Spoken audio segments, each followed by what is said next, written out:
ล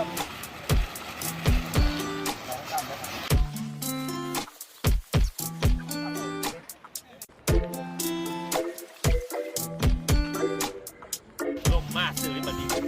แต่จบลมโอ้จบมาได้เลยตอนนี้เนาะเมื่อวะ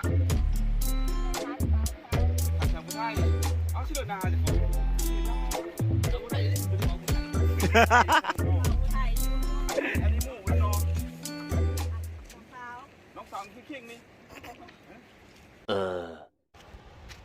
สบายดีนี่ยุ่งอยู่ที่เมืองนองเนาะอยู่แคมป์เซอลองเลยนี่ครัวเราครัวไม้ไผ่ที่ยาวที่สุด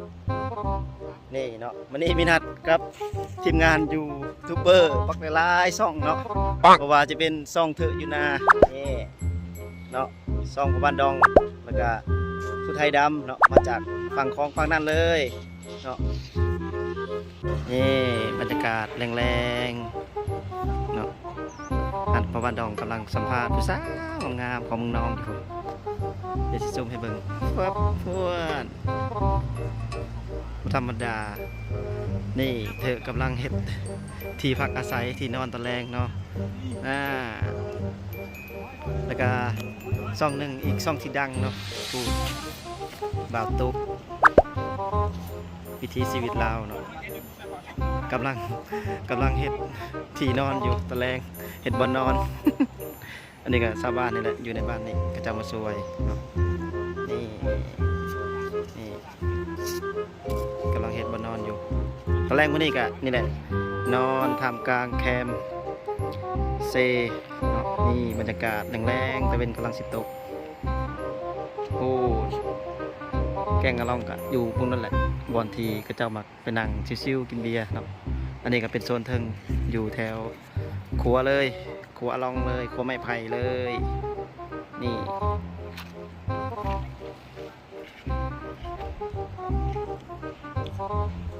เพิ่นว่าไปหาซื้อเต้นมดเมืองนองบ่มีเมืองนองบ่มีเต้นขายมีแต่ผ้าบัด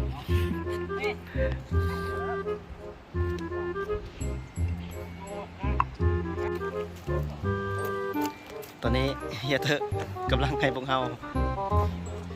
หาฟืนหาพูนตามมาด้วยทางหลังเฟบมึงไหมคนไปหาฟืนมึงไหมเป็นธรรมดา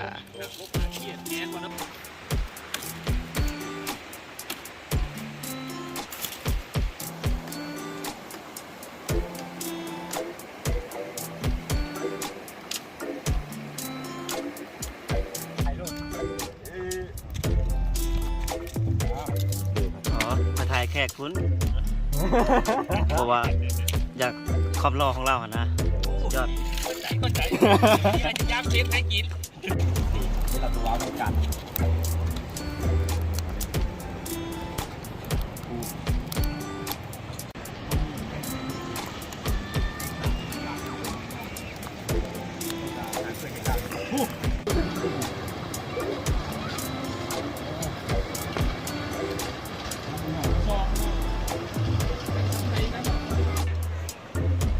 บอกเขาตับนำไป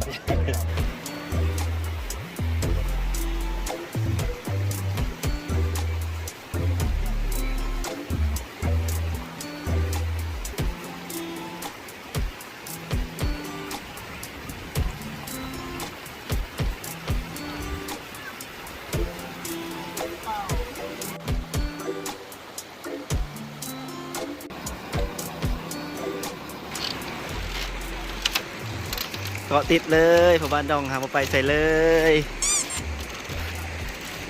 คงคลิปแล้วอื่นทำมาต้องมาท่ายแล้ว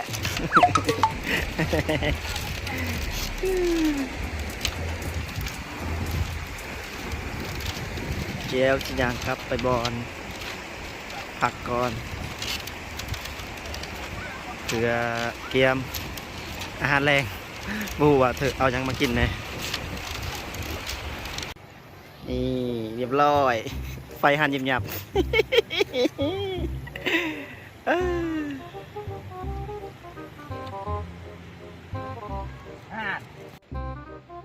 นี่บอนนอนคอย บ้านนอนจัดตุกยังบ่ทันเห็ด ไว้ไฟตัวมีบอดเลย อ้าวแล่บาทนี่ ย้ายไฟเดี๋ยวมันย้อนแข่งเนาะ บรรยากาศยามกลางคืน อะไรเสียดายเด้ ตกแล้วตกจริง เอาอยู่ว่าเขามีกล้า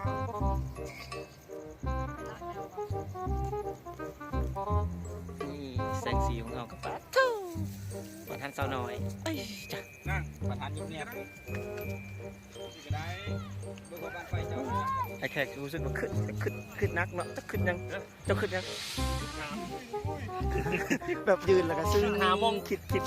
ดโอ้โหคิดยัง มองสิอาบน้ำ โอ้ยบ่อาบนะอาบพร้อมกัน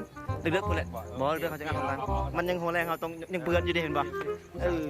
เขายังเปื้อนอยู่เพราะว่าเขาต้องเฮ็ดกิจกรรมกินนั่นกินนี่อยู่ดิอันนี้คนในบ้านโอ้มืดเลยอยู่บ้านนาลองคุณฟัง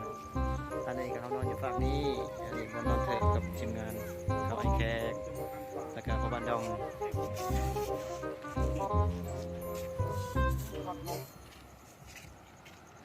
การขัดเนาะจะพ่อเขาจะมาพักผ่อนเนาะคอยเล่งไว้แต่เขาเห็นมาทวิตอะไรอยู่นี่แหละป่ะเขาก็เล่นกันแต่ปีกายนี่เขาไม่มีมุ้งเดิมมึงต้องมานอนโอ้ยเหมาะเจาะเลยนอนอาปาสงาบอยู่นี่มาได้เขาต้องนั่งปีนหน้าเชื่อกันแนวนี้แล้วดอกไฟมันสียิงประมาณแนวนี้นี่ปีนหน้าเชื่อกัน อย่าอึมต้องพิมพ์ว่าอึม โบ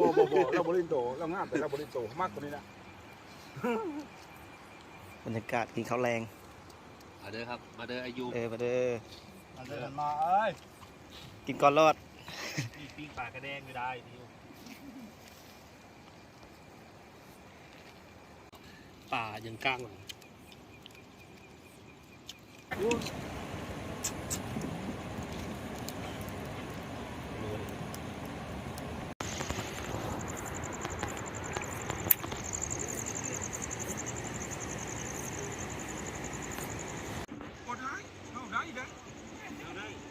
อันนี้คือบรรยากาศยามแรงโมเมนต์แรงแหละดึก กระนังลมกันนี่ไอ้แขกส่องผู้ไทยดำแล้วก็เบาตุกวิถีชีวิตลาวแล้วก็เถอะอยู่นาพอบันดองก็ลมกันเรื่องทั่วไปเรื่องซ่อง YouTube แน่เรื่องชีวิตแน่เนาะบรรยากาศแรงๆดึกๆเดี๋ยวก็คือสิได้นอนแล้วแหละประมาณ9 โมงแล้วนี่ก็มือแล้วกินข้าวกินยังเรียบร้อยแล้ว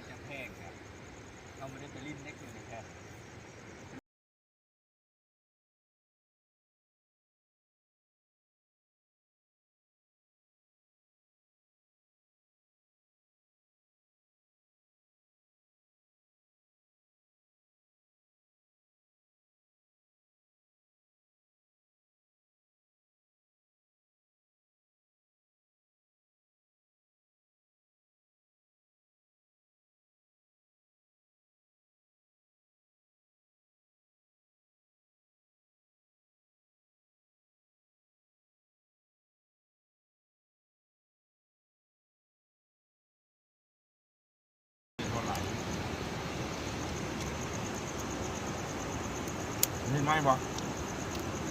เฮ้ยยับ เสือหิว มาเด้อมาเด้อ อันนั้นไม่อันนั้นไม่ กระแดกกระดอ เดี๋ยว ก เอา ระ อัน แดกกระด นี้ อ เอานี่ก็ได้ อะไรไฟมีไฟอยู่ โอ้ยไฟนี่ ไปพุ้นเนื้อมันกิน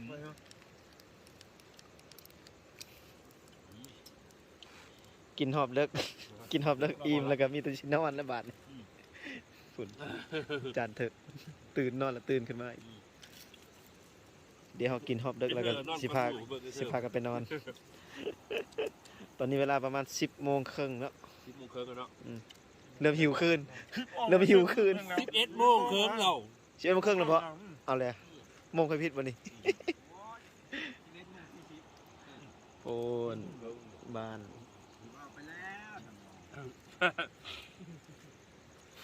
ปูดไฟเฮาก็ยังแห้งคือเก่าอยู่บ่ได้ปล่อย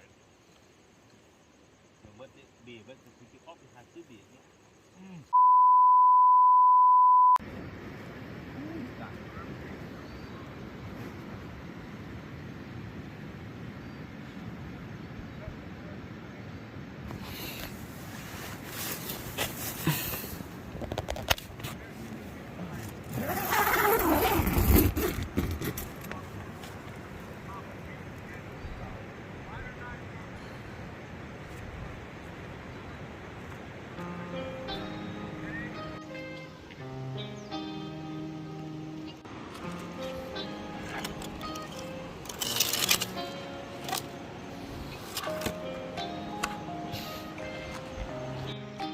เคทุกคน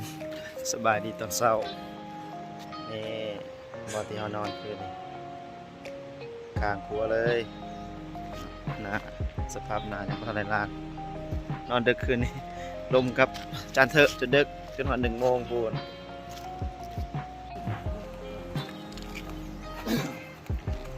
นี่คือภาพบรรยากาศตอนเช้าๆอยู่แคมป์เซละนองนี่อากาศเย็นๆประมาณ22-23 องศานี่คือผู้บันดอง โอ้สบายดีมันส่วน ชวนยำเสาอากาศประมาณ21 องศา เนาะ 22 เย็น สบายซับพอเปิดแอร์ยุ่งแฮม ๆนั่น ไปยุ่งแฮมน้ำสบายแต่ไม่ยุ่งบรรยากาศวันนี้อันนี้ได้ยินเสียงน้ำลายของเรานะ อากาศดี เอาแม่ผ้าดาวอีก ๆ นะ เนาะ คุณผู้ชม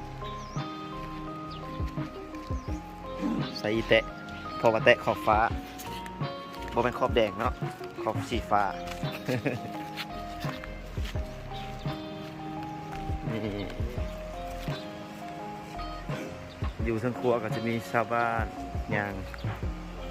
ปูนอย่างขามมาฝากนี่เนาะเพื่อสิไปทำมาหากินนี่เพิ่งแม่เด็กน้อยอยู่บ้านนอกเนาะประมาณ10 ปีก็ออกมาหาทำมาหากินเลยหาปูหาปลา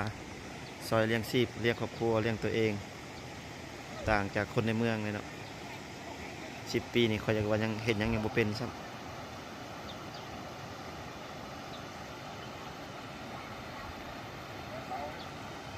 นี่นะกระเจ้าออกมาแต่เช้าบนหาปลา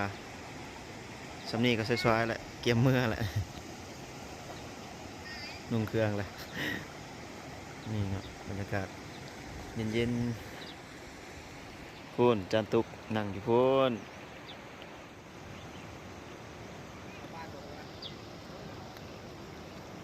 ส่องวิถีชีวิตเบาตุกนี่คือจานเถอะเป็นไปหิวกระเป๋าบอลอันมีค่าเนาะประมาณ400 ล้านกีบเพื่อจะไปถ่ายทำอยู่ในบ้านพุ่นแหละฟุส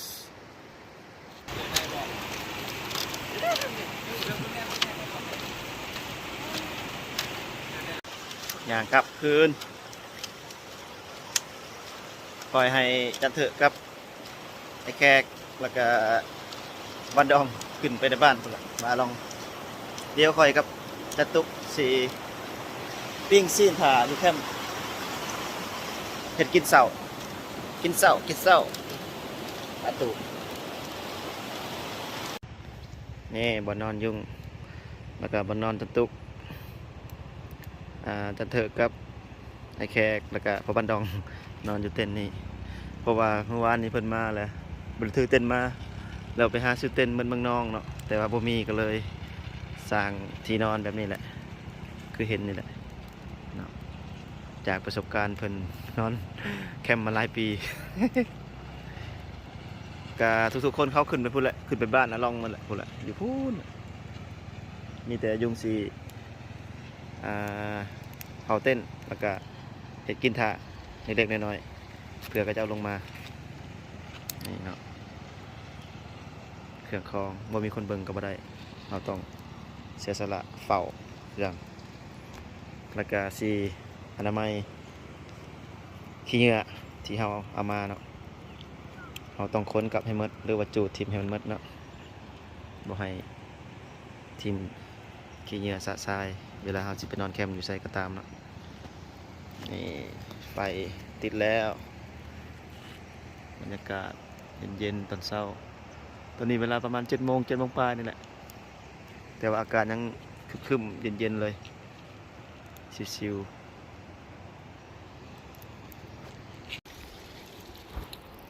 ตอนนี้เพิ่นกลับมาเลยเนาะบรรดาซ่องครอดบ่แม่นซ่อง ยูทูบเบอร์ดังๆทั้งหลาย ทิ้งผมอยู่คนเดียวเลยนะเมื่อกี้เนี่ยผมกลัวมากเลยว่าใครจะมาสิงเนื้อสัน เดี๋ยวพวกเขาก็กินเศร้าแล้วก็พากันออกเนาะแต่ว่าตอนนี้ขอดื่มด่ำกับบรรยากาศ อันเย็นๆแล้วก็จะกลายอันดีๆก่อน เดียวก็ได้เก็บเต็นท์ก่อนหมู่กูย่างมันยังมีฮอตเต็นท์ซะมันเก็บกลับเลยนะ กำลังที่ซอยสิได้กินเลยสิมื้อแล้วได้ น้ำใจมันร้อนแต่แต่มึงงงนะมึงเป็ดงง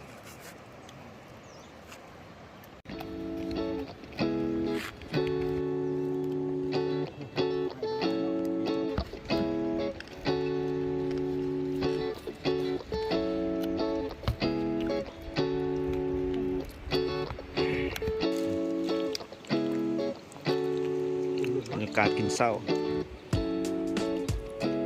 ทริปแรกของยุงกับไอ้แขกแล้วก็จะตุก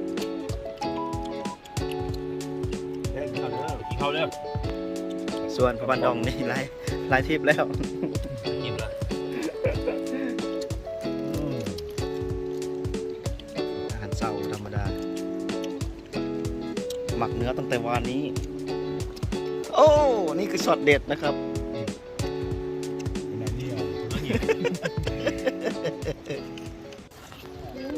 แดดแล้วบัดนี้เมียนเครื่องขี้ยองขี้เหงื่อเมียนเรียบร้อยกำลังสิออกเมื่อแล้วคลิปนี้ก็ขออนุญาตจบเพียงเท่านี้เนาะคลิปนี้ก็ยังไลฟ์พามานอนเต้นเนาะแกมเซแกงอาลองเนาะแล้วก็มานำทีมงานหลายๆซ่องดังๆเนาะเจอกันคลิปหน้าคลิปนี้ขอจบเท่านี้บ๊ายบาย